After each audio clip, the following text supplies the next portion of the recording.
Last लेशन में हम demographic condition during the British rule के बारे में बात कर रहे थे। डेमोग्राफिक कंडीशन में हमने समझा था कि ग्रेट ईयर ऑफ डिवाइड क्या है 1921 और डेमोग्राफिक इंडिकेटर्स कौन कौन से हैं जिनके बारे में हमको पढ़ना है।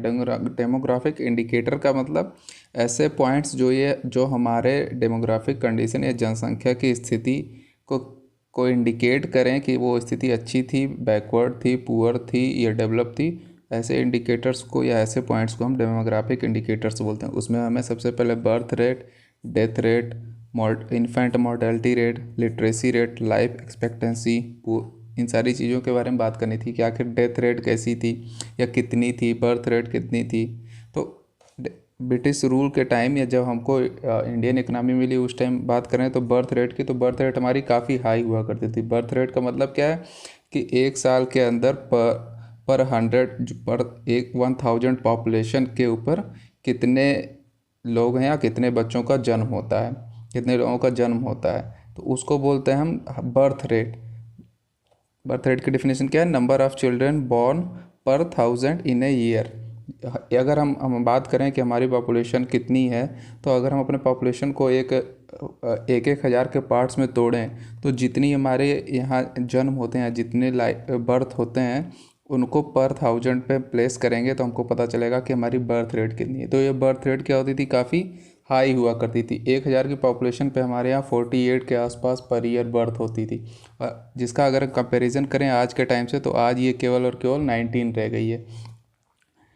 सेकेंड है डेथ रेट। डेथ रेट की भी डेफिनेशन वही है कि पर 1000 पॉपुलेशन पे एक साल में होने वाली डेथ, जितनी हमारी पॉपुलेशन है उसको अगर हम एवरेज के रूप में बात करें तो पर 1000 पॉपुलेशन पे कितने लोगों की डेथ होती है एक साल के अंदर। ये भी इंडिपेंडेंस के टाइम काफ़ी हाई हुआ करती, 40 पीपल्स की डेथ हो जाती थी पर 1000 पॉपुलेशन पे, और जो कि आज के टाइम में 7.3 के आसपास ही है। तो हम ये पता चल रहा है कि हमने कितना चेंज किया है। बर्थ रेट में हम 48 से 19 तक आ गए, डेथ रेट में हम 40 से 7.3 तक आ गए। यानी कि उस टाइम के डेथ रेट की बात करें तो ज़्यादा लोगों की डेथ होती थी। इसका मतलब क्या है कि हमारे यहाँ हेल्थ फैसिलिटीज़ अच्छी नहीं थी, हमारे यहाँ हॉस्पिटल्स नहीं थे, छोटी सी बीमारी होती थी, लोगों की डेथ हो जाती थी। और बर्थ रेट भी हाई बर्थ रेट का मतलब क्या है कि इकनॉमी काफ़ी बैकवर्ड है, लोगों को एजुकेशन लेवल उतना अच्छा नहीं है। थर्ड है infant mortality rate. Infant mortality rate का मतलब क्या हुआ कि जो ऐसे बच्चे जिनका जन्म होता है और उनकी डेथ हो जाती है एक साल तक पहुँचते पहुँचते ही, मतलब बच्चों का जन्म तो हुआ, जब जन्म हुआ तब वो ठीक ठाक थे, लेकिन एक साल के अंदर अंदर ही उनकी डेथ हो गई। तो ऐसे को बोलते हैं नंबर ऑफ़ अभी इसको बोलते हैं इन्फेंट मॉर्टेलिटी रेट। इन्फेंट का मतलब शिशु मृत्यु दर जिसको कहते हैं। इन्फेंट मॉर्टेलिटी रेट की डेफिनेशन क्या हुई? Number of infant dying before reaching 1 year of age. और इसको पता कैसे करते हैं? इसको पता भी करते हैं 1000 लाइव बर्थ पे, यानी कि अगर 1000 बच्चों का जन्म हुआ, जिंदा बच्चों का, और उनमें से कितने बच्चे जो हैं वो एक साल की एज को प्राप्त करने से पहले ही उनकी डेथ हो गई। तो ये आंकड़ा भी काफ़ी हाई था, 218 218 जो बच्चे हैं जिनका जन्म होता था वो 1000 अगर बच्चे पैदा हुए तो 218 बच्चे ऐसे थे जो एक साल की एज भी नहीं पूरी कर पाते थे, उससे पहले उनकी डेथ हो जाती थी। यानी कि चाइल्ड केयर फैसिलिटीज़ हमारे यहाँ अच्छी नहीं थी। न्यूट्रिशन जो जो मिलता है, न्यूट्रिशन फैसिलिटीज़ अच्छी नहीं थी, कुपोषण काफ़ी ज़्यादा था। आज के टाइम से उसका कंपैरिजन करें तो 218 से आज हम केवल किस पे आ गए? 37 पे आ गए। यानी कि उस टाइम से लेके आज के टाइम तक हमने हमारी हेल्थ केयर फैसिलिटी जो है काफ़ी इम्प्रूव की हैं। तो ये हो गई हमारी हेल्थ केयर की बात। उसके बाद आता है indicator literacy rate. Literacy rate का मतलब पढ़े लिखे लोगों की संख्या या साक्षरता दर जिसको कहते हैं। साक्षरता दर की डेफिनेशन होती है कि 7 ईयर के एज के ऊपर के जितने भी लोग हैं वो कम से कम किसी एक लैंग्वेज में पढ़ सकते हैं, लिख सकते हैं और उसको समझ सकते हैं। ये रेट जो है वो इंडिपेंडेंस के टाइम 16% के आसपास था। यानी कि हमारे 16% पॉपुलेशन ही केवल ऐसी थी जो पढ़ी लिखी थी। लिटरेसी रेट 16% पॉपुलेशन ही ऐसी थी जो किसी एक लैंग्वेज में पढ़ सकती थी, लिख सकती थी और समझ भी सकती थी। आज के टाइम में हम अगर बात करें 2014-15 के आंकड़े से, तो ये जो परसेंटेज है वो 76% के आसपास आ गया। यानी कि 60% के आसपास का इम्प्रूव किया हमने अभी तक, जो ये दिखाता है कि इंडिपेंडेंस के टाइम पे हमारी स्थिति कितनी पिछड़ी थी। और अगर फीमेल की बात करें तो फीमेल में तो केवल 7% फीमेल्स ऐसी थी जो लिटरेट थी, जो पढ़ी लिखी थी, जो साक्षर थी। सेकंड है लाइफ एक्सपेक्टेंसी। लाइफ एक्सपेक्टेंसी का मतलब होता है कि एवरेज एज हम आपसे पता करते हैं कि कोई व्यक्ति जो है वो एक देश में कोई व्यक्ति या जो लोग हैं वो कितने ईयर तक एवरेज के रूप में वो जीते हैं। अगर हम कहें कि एक व्यक्ति की डेथ हो जाती है 30 ईयर में और दूसरे की व्यक्ति की डेथ हो जाती है 40 ईयर में, तो एवरेज एज कितनी आएगी? 35। तो 35 क्या होगी? लाइफ एक्सपेक्टेंसी होगी कि 35 ईयर तक यहाँ के लोग नॉर्मली जीते हैं। तो इसको बोलते हैं लाइफ एक्सपेक्टेंसी। अगर हम पूरी जनसंख्या पे फॉलो करें तो इंडिपेंडेंस के टाइम केवल 44% हमारी लाइफ एक्सपेक्टेंसी होती थी। मतलब हर व्यक्ति जो है एवरेज रूप से केवल और केवल 44 साल या 44 ईयर्स ही जीता था। आज के टाइम में हमने क्या किया, उस लाइफ एक्सपेक्टेंसी को बढ़ा दिया। लाइफ एक्सपेक्टेंसी को कैसे बढ़ा दिया? हेल्थ फैसिलिटीज़ को सुधारा होगा हमने। पहले हो सकता है कि बीमारियों के कुछ ऐसी बीमारियाँ हो जाती थी जिससे व्यक्ति की जल्दी डेथ हो जाती थी, या और सिस्टम हो सकते हैं। उस टाइम फेमेंस होते थे, काफ़ी ज़्यादा भूखमरी होती थी, सूखा अकाल चीज़ें आ जाती थी, तो लोगों की डेथ ज़्यादा होती थी। आज के टाइम में वो सारी चीज़ें धीरे धीरे काफ़ी कम हो गई हैं। ये सारे क्या हैं? हमारे इंडिकेटर्स हैं लाइफ एक्सपेक्टेंसी को पता करने के। अब सारे इंडिकेटर्स हैं किसको पता करने के? डेमोग्राफिक कंडीशंस को पता करने के। और भी सारी कंडीशंस को सारे जो पॉइंट्स हैं इनका क्यूमुलेटिव रूप से बात करें तो इन सारे चीज़ों को पढ़ने से हमको क्या पता चला कि हमारी जो पब्लिक हेल्थ फैसिलिटी है वो सभी लोगों को या मेजॉरिटी पॉपुलेशन को उपलब्ध नहीं थी। सरकार ने क्या किया, उस टाइम जो कॉलोनियल गवर्नमेंट थी उन्होंने हेल्थ केयर पे काफ़ी कम पैसे खर्च किए। और साथ साथ वाटर और एयर बॉर्न डिजीज़ जो हैं, ऐसी डिजीज़ जो पानी के गंदे पानी से या प्रदूषित हवाओं के कारण से हो जाती थी, उनकी संख्या जो है वो काफ़ी ज़्यादा होती थी और काफ़ी ज़्यादा वो महामारी के रूप में फैलती थी। एक बीमारी हुई नहीं कि पूरे गांव के गांव ख़त्म हो जाते थे, हज़ारों लाखों के लोगों की संख्या में लोगों की डेथ होती थी। और उसके बाद लास्ट पॉइंट जो है वो पॉवर्टी हमारे यहाँ काफ़ी ज़्यादा थी। अब चूँकि हमने पहले लेसन में बात किया था कि अंग्रेज़ों ने कभी कोई ऐसा प्रयास किया नहीं जिससे ये पता चल सके कि हमारी पॉवर्टी रेट कितनी है या कितने लोग पुअर हैं। तो ये मान के चलते हैं हम कि हमारी जो है वो जनसंख्या ज़्यादा, अधिक से अधिक लोग क्या थे, काफ़ी पुअर थे। पॉवर्टी जो है वो काफ़ी बुरी तरीके से पूरे देश में फैली हुई थी। नेक्स्ट जो टॉपिक है हमारा, occupational structure during the British rule. Occupational structure का मतलब क्या है कि जो भी काम करने वाली जनसंख्या, जो भी हमारी वर्क फोर्स है, जो किसी न किसी जगह पे काम करते हैं और कुछ प्रोडक्शन करते हैं, किसी इकोनॉमिक एक्टिविटी में लगे हुए हैं, उनका डिस्ट्रीब्यूशन डिफरेंट सेक्टर्स में कैसा है। डिफरेंट सेक्टर्स का मतलब जो हमारे 3 सेक्टर हैं mainly, primary sector, secondary sector और टर्शियरी सेक्टर। इनमें डिस्ट्रीब्यूशन वर्क फोर्स का कैसा है। अब अगर हम बात करें तो जब ब्रिटिशर्स आए थे उससे पहले भी लगभग कंडीशन सेम थी कि एग्रीकल्चर सेक्टर जो है वो सारे ज़्यादातर हमारी वर्कफोर्स एग्रीकल्चर सेक्टर में थी।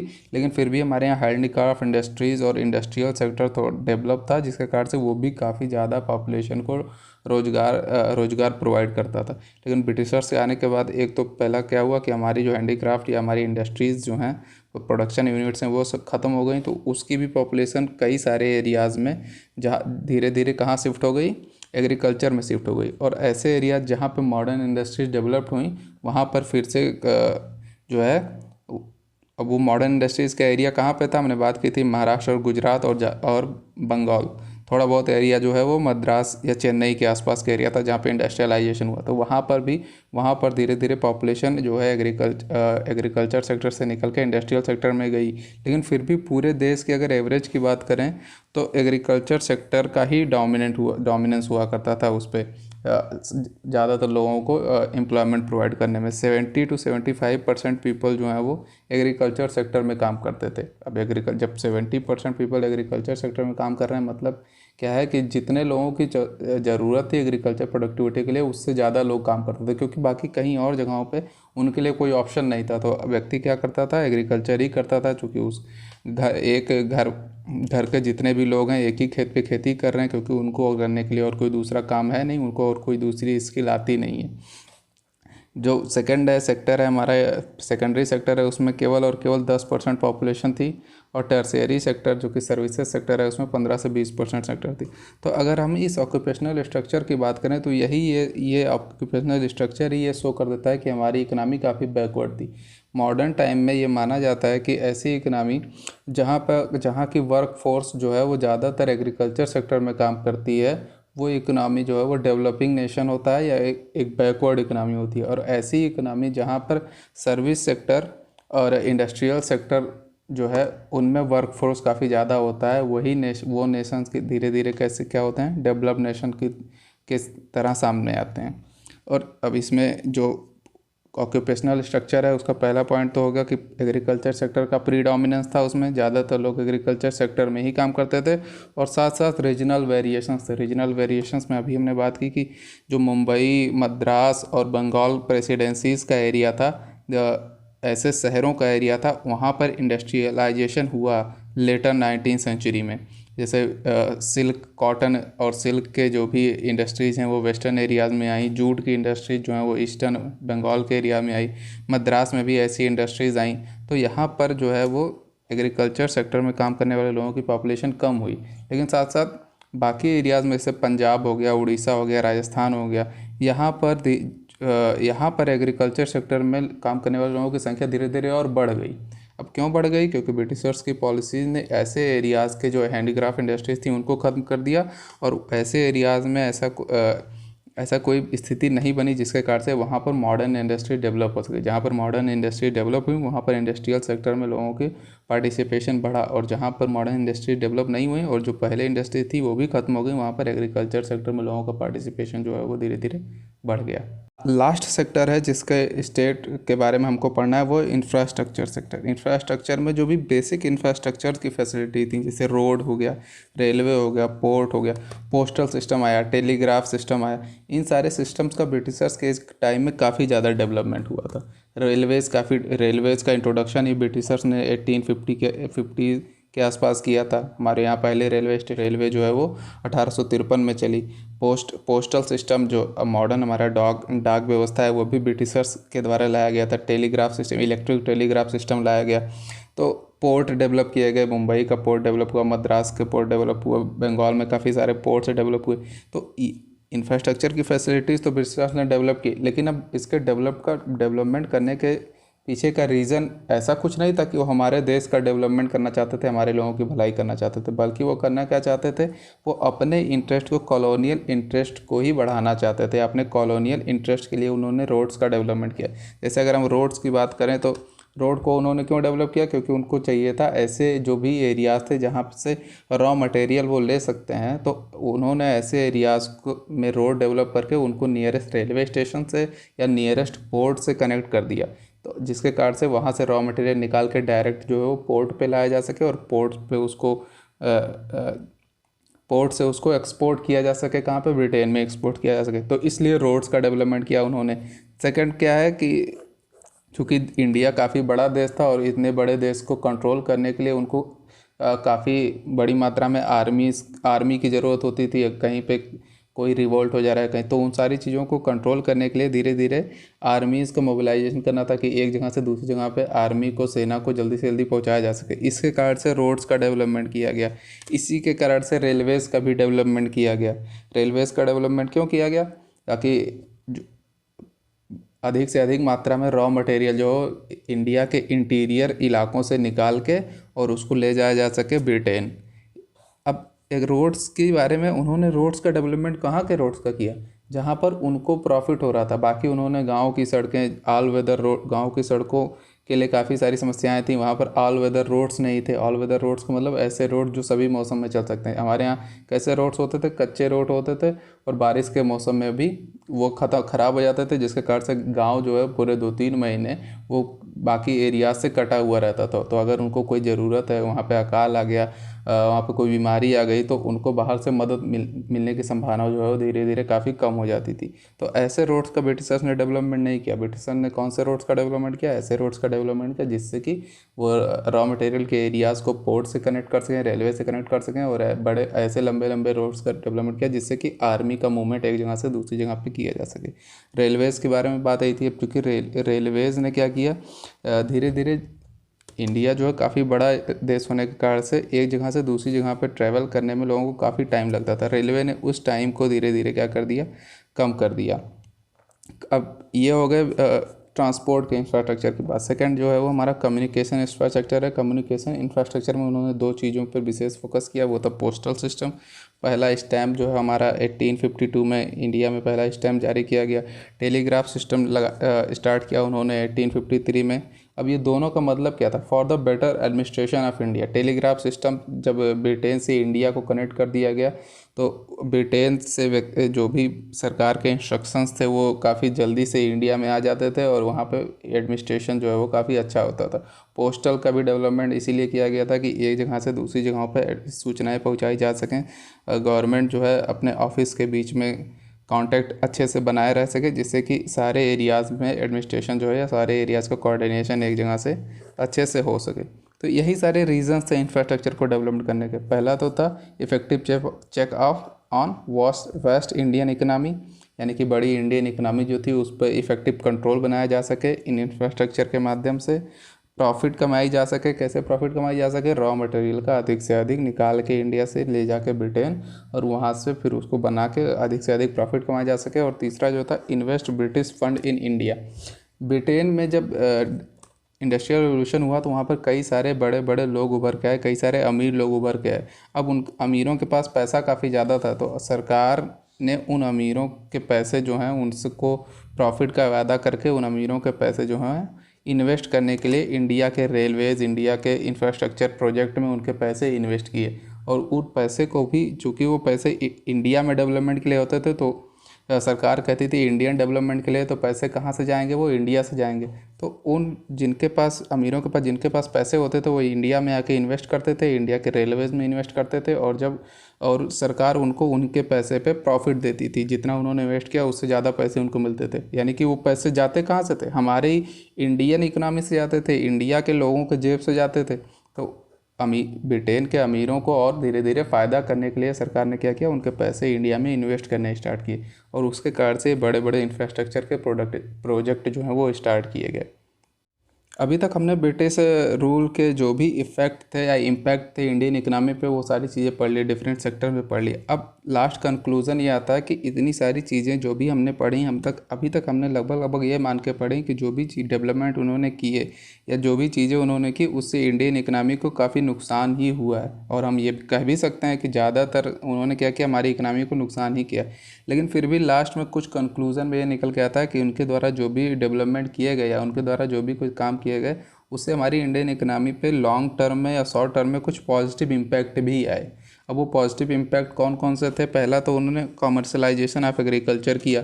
कॉमर्शियल एग्रीकल्चर उन्होंने इंडिया में स्टार्ट किया। तो कॉमर्शियल एग्रीकल्चर से तो इंडियन इकनॉमी को प्राइमरली रूप से काफ़ी घाटा हुआ, क्योंकि लोग जो हैं पहले फूड ग्रेन का प्रोडक्शन करते थे वो सारी अब कॉमर्शियल क्रॉप्स उगाने लगे, जिससे कि वो मार्केट में बेच के पैसे कमा सकें। और जब मार्केट में जो बेचते थे तो उनको ख़रीदता कौन था? ब्रिटिश लोग ही खरीदते थे, जिसके कि हमारे जो किसान थे उनको घाटा होता था। लेकिन धीरे धीरे क्या हुआ, ये बात हमारे किसानों को समझ में आई कि जो हमारा अगर हम कॉमर्शियल एग्रीकल्चर में क्रॉप्स जो हैं वो मार्केट में बेचते हैं तो हम कहीं भी अपना सरप्लस जो प्रोडक्शन है, चाहे हम कोई फूड ग्रेन ही प्रोड्यूस क्यों ना कर रहे हैं, उसको भी मार्केट में बेच सकते हैं। तो ये बात समझ में आने से धीरे धीरे लोगों ने प्रोडक्शन यूनिट्स, प्रोडक्शन पे और ज़्यादा ध्यान दिया, प्रोडक्शन बढ़ाने की कोशिश की, जिसके कारण से जितना उनको यूज़ के लिए था उतना उन्होंने यूज़ किया। उसके बाद की चीज़ों को उन्होंने मार्केट में बेचना स्टार्ट कर दिया, जिससे कि उनको अलग से कुछ मॉनेटरी इनकम होने लगी। ये बात जो है वो ब्रिटिशर्स के टाइम के अब कॉमर्शलाइजेशन ऑफ एग्रीकल्चर से ही इंडिया में सामने आई। सेकंड जो था, उन्होंने डेवलपमेंट ऑफ इंफ्रास्ट्रक्चर किया। चूँकि इंफ्रास्ट्रक्चर का डेवलपमेंट उन्होंने अपने प्रॉफिट के लिए किया था, लेकिन फिर भी इंडियन लोगों को कुछ ना कुछ उससे फ़ायदा हुआ। जैसे रेलवेज़ के कारण से क्या हो गया? रेलवेज़ के डेवलपमेंट के कारण हुआ कि कहीं पे अगर किसी एरिया में फेमिन आ जाता है या अकाल पड़ जाता है तो पहले चूँकि एक जगह से दूसरी जगह पे या इतनी लंबी दूरी पे कहीं पे प्रोडक्शन कम हुआ, कहीं पे प्रोडक्शन ज़्यादा हुआ, तो जहाँ पे प्रोडक्शन ज़्यादा हुआ वहाँ से जहाँ पे प्रोडक्शन कम हुआ वहाँ पर पहुँचाना काफ़ी मुश्किल होता था, क्योंकि उसको पहुँचाने में काफ़ी टाइम लगता था। हमारे पास कोई ऐसा फास्ट सिस्टम नहीं था। लेकिन रेलवेज़ के आने के कारण से वो सिस्टम जो है वो धीरे धीरे अच्छा हो गया और उस सिस्टम के अच्छा होने से हमारे यहाँ फेमिन्स पे या अकाल पे काफ़ी कंट्रोल पाया जा सके।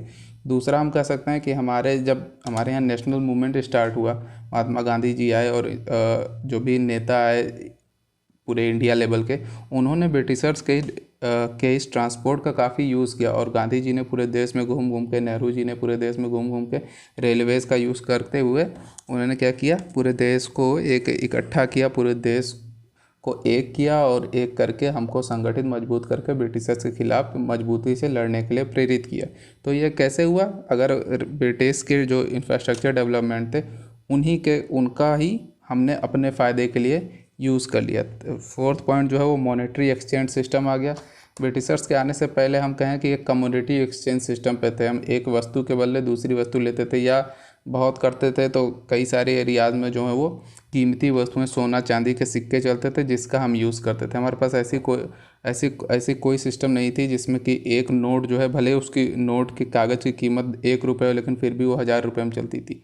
तो ये मॉनेटरी सिस्टम जो है ये ब्रिटिश हमारे इंडिया में लेकर आए। लास्ट पॉइंट जो है इफेक्टिव एडमिनिस्ट्रेशन की व्यवस्था लेकर आए ब्रिटिश हमारे यहाँ सिविल सर्विसेज लेकर आए, डीएम एसडीएम की व्यवस्था लेकर आए वो, जिससे कि ज़िले का या स्टेट का या देश का बेटर मैनेजमेंट को जो है वो पढ़े लिखे लोगों के हाथ में सौंपा जा सके। कोर्ट सिस्टम लेकर आए वो, पूरे देश में एक तरीके का कोर्ट सिस्टम लागू किया ना, एक तरीके के आर्टिकल्स लागू किए, धाराएं लागू की, जिससे कि पूरे देश का एडमिनिस्ट्रेटिव रूप से एकीकरण हो गया।